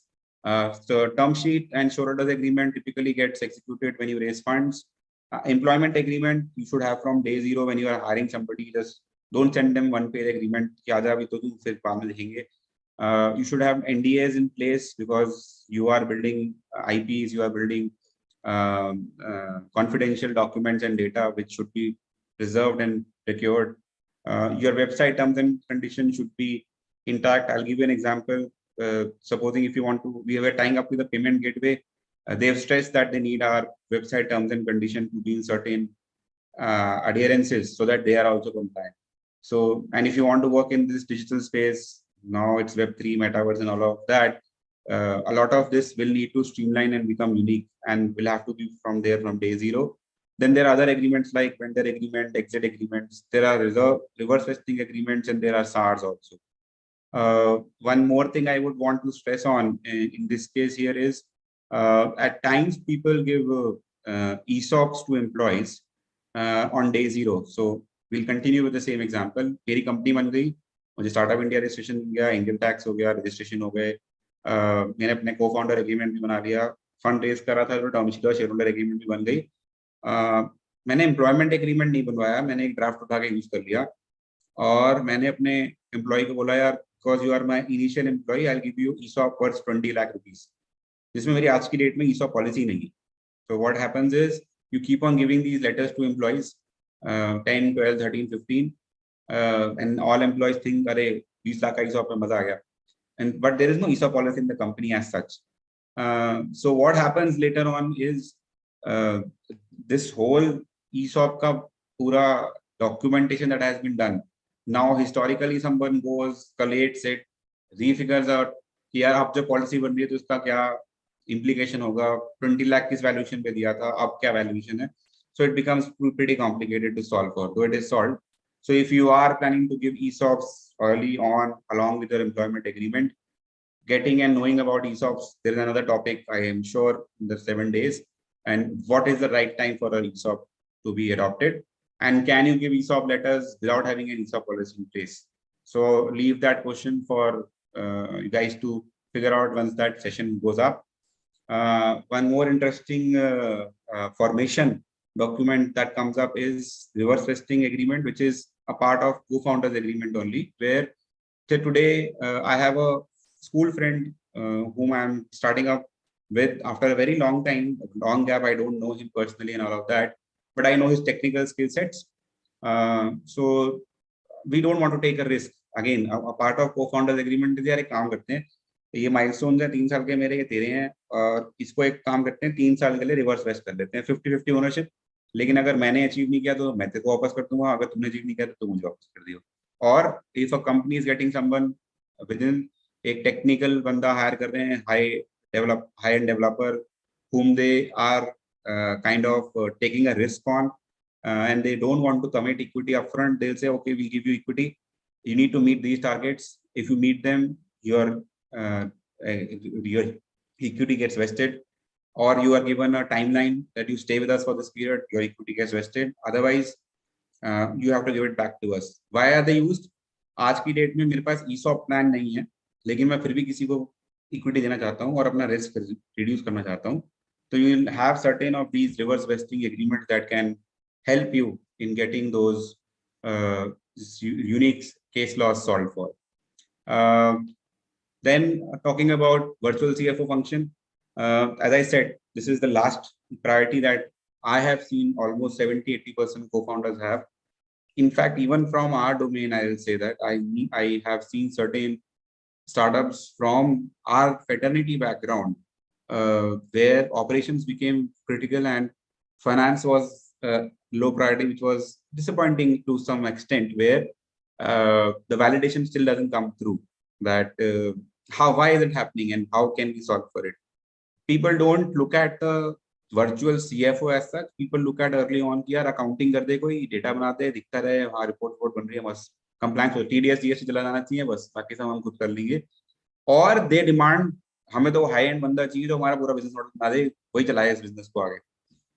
The middle layer of the management who can break down the processes and understand the matrix कि यार तुम्हारा operation वाला ये बोल रहा है, marketing वाला ये बोल रहा है, तो finance वाले को ये बोलना चाहिए. That gets missed out. So a lot is built up. Technology वाले front end बना देते हैं, marketing वाले अपनी पूरी strategy कर देते हैं, और there is gap of financial acumen, which is not exactly bridged. And you see cases like which are coming in newspaper these days. There is potential fraud, embezzlement, related party transactions, and all of those things pop up, which erodes the brand value of what you created. What we leverage or what we recommend startups is get that acumen which can break down or can talk to your different departments and can tell you यार ठीक है operation वाला बंदा बढ़िया है, marketing वाला बंदा बढ़िया है, लेकिन finance वाले को ही चाहिए होगा, तो ये please आप arrange करते रहना. That thing is something that we need to build up, and that's exactly I'm saying, right? When you say virtual CFO, it becomes very high-end term for a co-founder. नहीं चाहिए यार, अभी पैसा बचाना है. Versus when you tell them in a very startup language कि भाई तेरे को इसलिए चाहिए क्योंकि somebody needs to understand and break down it for you, नहीं तो 6 महीने बाद तेरे संग यही होने वाला है. So they tend to kind of create a bridge कि ठीक है, I'll get a CFO later on, okay, let's go step by step and do these financial advisory, accounting, compliance, corporate governance functions, and as we build on, help us build the whole finance team or a department so that we can become a highly corporate governance company and appreciated across. And then finally, as I said, that every company has to appoint an auditor within the 30 period days, and the first auditor appointment is something that I have been told by the secretarial team that you don't have to do the online filing. So at times people are taking time in selecting or even going to this topic of what's auditor में चाहिए होगा. So instead of that, the right knowledge of you need an auditor right away, and get somebody who can understand your business and can give you good insights. Don't consider this as expense. Consider these legal and finance, the whole of it that we have seen so far, as an investment with a return of investment as high as what you would have not anticipated on your other expenditure.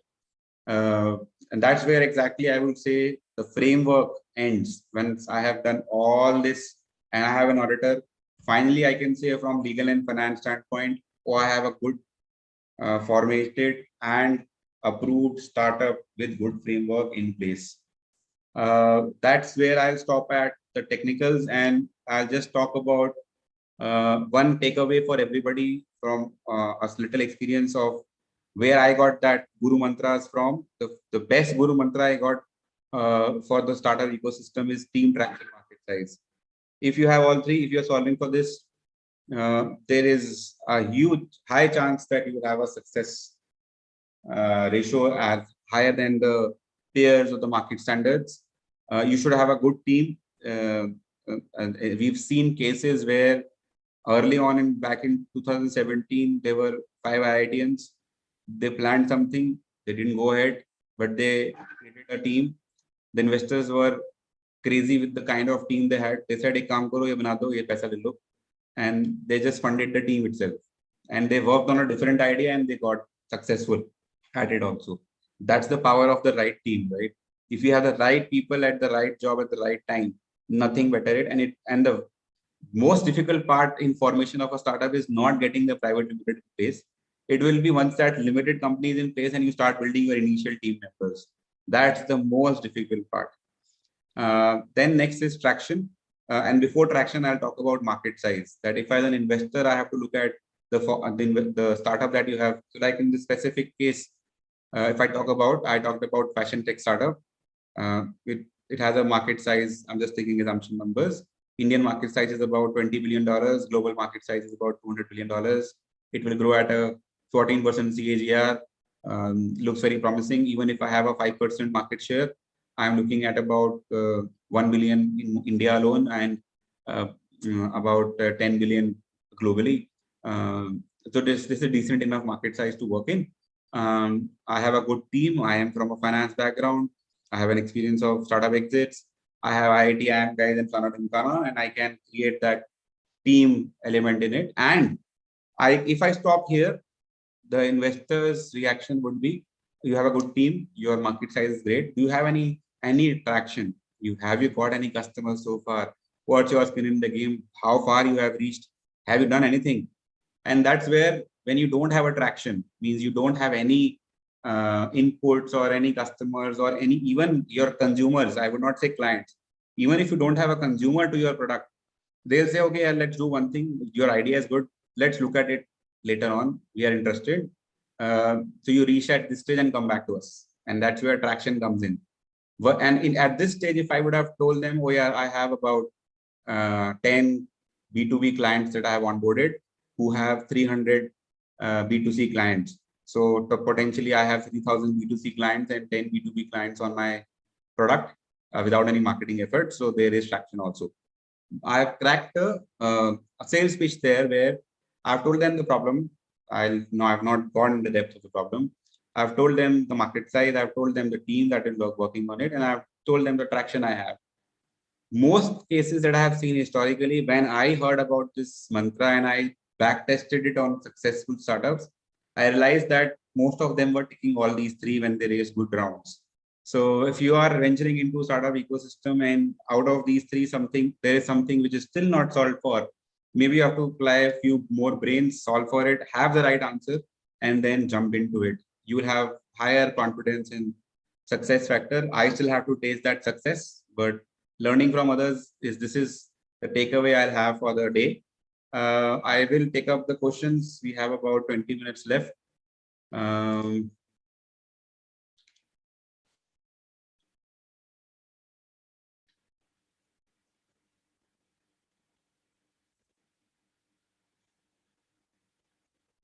Okay, so Andrew, you want me to just go through the chat box or? You want to raise a hand. So let's go to the chat box. There are a lot of questions there.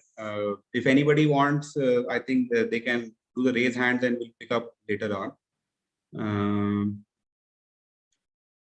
There is a question which says, please mention some example of administrative requirements.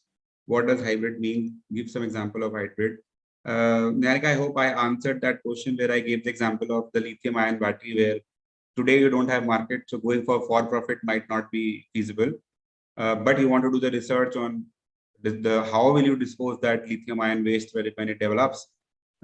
So today you create a not-for-profit, get the grants, do the research, keep it rolling, get the data. And as the market develops, you have a for-profit entity also through which you can run those programs that you might have developed for having an efficient disposal strategy, which can reap in benefits. Traditional business example, I'll give an example of a stand-up comedy that I saw yesterday. There's this guy called Gaurav Gupta. He said, so he roasts, I know there are a lot of when he has around that, so he roasts and says that if you talk about traditional business and if you talk to a traditional business guy, he'll say, mera bade bazaar mein choti ilaichi ka export ka kaam hai, right? So I'm just taking it as an example. There are a lot of these small businesses which might not qualify to be a startup, but they have huge potential, right? We can't even imagine. And we don't even want those founders to, or those business guys to say, look at this side of the story, because this is high risk, this is high disruption, this is high pivot, this is high change. So that's where the difference is, right? That traditional business is established. You know the consumers, you know the market, you know the source. Here you need to do a lot of pivots and look around things to build that market itself.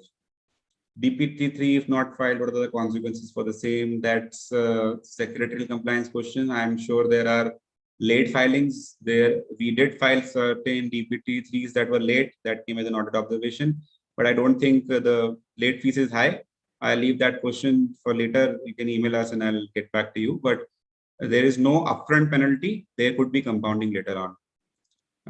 Then there is question about what about proprietorship.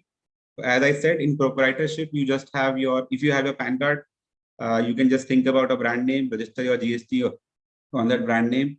Because, in order to open a current account with the bank, now it is mandatory to have a registration for a proprietorship. So today, if you go and say and tell bank that मेरे को current account खुलवाना है अपना proprietorship का, it's painful, right? They'll say एक registration तो लेके आना पड़ेगा आपको. Earlier, they said, get a letterhead from chartered accountant and they used to open it. Now, at least in my experience, they say, at least get us a shop and establishment or get us a GST. So once you have either of the two, you can approach the bank, open a current account, and you can start off your proprietorship business.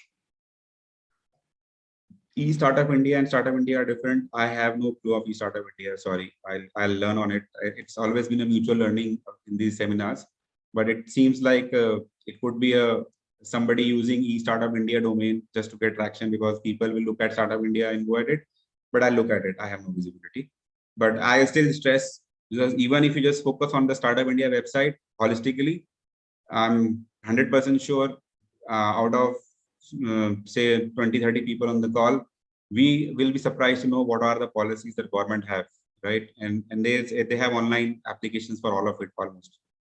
No, Excel is visible, PPT is not moving, Excel not visible, PPT not moving. Okay, who are incubators, who are accelerators? So to give you an example, say institutions like IIT, IIMs, METs, they have these e-cells where they promote students to go into entrepreneurship, right? And what they say is, you come with an idea to us, we'll give you space to say, we'll give you mentorship, we'll give you access to capital, we'll give you access to grants, and we'll take a small fee or we'll take a small percentage in your company. And they do it at a very, very early stage where there is no company also, right? If just the student is coming in or the founder is coming in. And it's kind of, that's why it's called incubator. The early stage startups are given support system to bring them into a framework, like we just said, where mentorship is provided, partner support is provided. And that's what the incubators do. Accelerators are like one stage beyond, where you have created the product. Now you need to go to market and just get yourself penetrated deeper for the next growth stage. Again, it functions in a similar aspect. They give you mentorship, they provide you additional services in exchange of either a fee or a small pie of your equity. What is the difference between startup life cycle and product life cycle? Product life cycle is a part of startup life cycle, I would say. They will run in parallel for sure, but one startup can have multiple products. So in that sense, the startup life cycle, and even in product life cycle, you might have 4, 5, 6 stages, right? We've seen. So let's take an example of this company Cashbook. I'm forgetting the name. What they did was कि और खाता book, yes, खाता book, right? So look at their product life cycle. What they did कि अपना खाता बना लो, बस वो डेबिट माइनस प्लस लिखने के लिए प्रोडक्ट दे दिया और कंज्यूमर ले लिए. प्रोडक्ट क्या था कि जब वो डेटा आ जाएगा उनको फिर हम एनबीएफसी प्रोडक्ट बेचेंगे और उससे पैसा कमाएंगे. So they divided their product into life cycles. First product was कि भैया पहले कंज्यूमर लाने के लिए इनको ये प्लस माइनस ये खाता बना देना, अपना उसको दे दो बस, और कुछ मत करो, और ले ऑन लोगों को, और इनको बोलो डेटा डालें उसमें. फिर नेक्स्ट इज एक काम करो इनवॉइस भी इस पे कर दो. तो अनदर प्रोडक्ट केम इन. देन सेड अच्छा तुम्हारा डेटा वहां पर आ गया, हमको पता है कि हम तुमको कितना लोन दे सकते हैं. तो now they come into the picture where their product life cycle was third stage of जाएगी, तब मजा आएगा. अब जब हम इनको एनबीएफसी से लोन देंगे तब हम इससे पैसा कमाएंगे, which is there third product. So one startup life cycle can have multiple products. Is there any WhatsApp group for all of us? I'll leave that for Anil to answer. Oh, it's already answered. Thank you. What are allied compliances, virtual CFO? We've covered that part. Example of investment compliances. There is 5 layered, or I'll say you need 5 people. You need a lawyer, you need a CS, you need a CA, you might need a registered valuer, and you need a merchant banker if you are raising ground in India. You need 5 of these to complete your compliance in India before you can use the fund. So one problem that we see right now is people come to us कि मैंने 20 लाख रुपए मामा जी से लिए थे और use कर लिए, and कोई compliance नहीं किया उसको, अब बताओ क्या करना है. तो I would have said ये पुराने कंपनीज एक्ट में फिर भी there were compounding issues, but थोड़ा मैनेज कर लेते. Now it's very, very strict, right? And there are notices coming out like anything. So if you're non-compliant on investment side, be prepared for huge compounding issues. So before you raise funds and before you use the money, ensure that you've mapped all these 5. Your lawyer says okay, your CS says okay, or CA says okay, or registered valuer says ये valuation है, और merchant banker says हाँ income tax में भी यही होगी. Okay, exit agreements, yes, they become as is basis whenever you need them. You might have standards. Please discuss SAR in details. Let me see if we have time in the end. I'll pick up this topic. It is stock appreciation, right? What is traction? I think we've covered that as an example. There are so many legal compliances as we don't know about all. So can you please share any company or source from where we can outsource these services? To be honest, I removed all that branding when I started off this session because it's more of knowledge session. All the chartered accountants that you see, I'm very sure all of us are capable of solving for it. So just go out to anybody. For how much time startup recognition is valid? 10 years is what they said. What is pitch deck? Oops, that you will come across in day 3. So I'm not covering it in depth. So basically a pitch deck is a storyline of why you want to raise funds. What you want, what you are doing, why you are doing, what is it solving for, what is the value creation, what is your team. So when you will go through that day, there is a pitch deck which will talk about how many slides are appropriate for a pitch deck, which slides should talk about what data, and all of that will get covered. So a pitch deck is a document through which you start a conversation with potential investors. Fees for registration in startups, it's 0. There is no government fees that the government takes for any of the filings that are being done. I think I'm done with the questions that were there in the chat box. Happy to have more questions if there is any. Thank you for being patient and hearing me out. Over to you, Anirudh.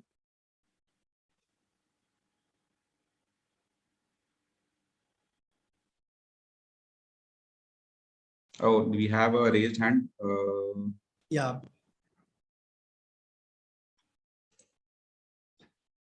So anybody have any doubt or any question they want to ask? I think very patiently you have taken all the questions from the chat box, and the presentation which you have made, it was very detailed. And you have taken from scratch. मैं काफी मतलब देख रहा था starting से कि क्या सबसे बड़ी प्रॉब्लम जो मैंने फील की है, जो मेरे पास क्वेरीज आती हैं एंटरप्रेन्योर्स की कि सर मुझे प्रोप्राइटरशिप में चलाना चाहिए या मैं प्राइवेट लिमिटेड में जाऊं, एलएलपी बनाऊं, कैसे करना चाहिए, या पार्टनरशिप रजिस्टर करवा के कराऊं। सो आपने बहुत ही अच्छे तरीके से ये जो प्रॉब्लम है वो आपने सॉल्व कर दी। सो आई बिलीव जितने भी पार्टिसिपेंट्स हैं उनको ये वाला समस्या बिल्कुल समाधान हो गया होगा। और फिर इसके बाद आपने पूरे, मुझे तो लगता है कि आपने पूरे सेशन का एक ओवरव्यू भी आज दे दिया है पार्टिसिपेंट्स को कि कैसे आपको स्टार्ट करना है, कैसे ग्रो करना है, कैसे पीक पे जाना है, क्या मार्केटिंग स्ट्रेटेजी होनी चाहिए। So everything you have taken up in today's session. So thank you so much संभव जी for your time and very detailed deliberation, I would say. So thank you so much on behalf of GEPA. And now I would request Tarun ji, Tarun Kumar ji, who is our team member and also one of the speaker of this 7-day certification course. So I would request Tarun ji to join us for the formal vote of thanks to Sambhav ji. Hello, Anirudh. Hello, sir. Hello, everyone. So I have known Sambhav sir for the last 10 years, and he is my guru and mentor. And I was a student of sir while I was doing a training in my chartered accountancy course. And I am short of words to thank him. And it is indeed a matter of pride for me to propose a vote of thanks for my guru. So I am thankful to sir for sharing his experience and knowledge with all of us. I would also like to thank Hansraj sir for sharing his words of wisdom. And thanks to Anirudh Tiwari and GEPA for organizing this session. And last but not the least, I am also thankful to the audience for being such a patient listener. Thank you, everyone. Thank you, everyone. So it's always been mutual learning. It's always been mutual learning with Tarun. So yes. yeah, so I think I've learned much more than what he's just said. So thank you, Tarun, for recommendation. I think this was a mutual learning for me. Thanks. Thank you so much, Sambhav ji. Thank you so much, Tarun ji. Thank you all the participants. So today, now we are signing off for today's delivery.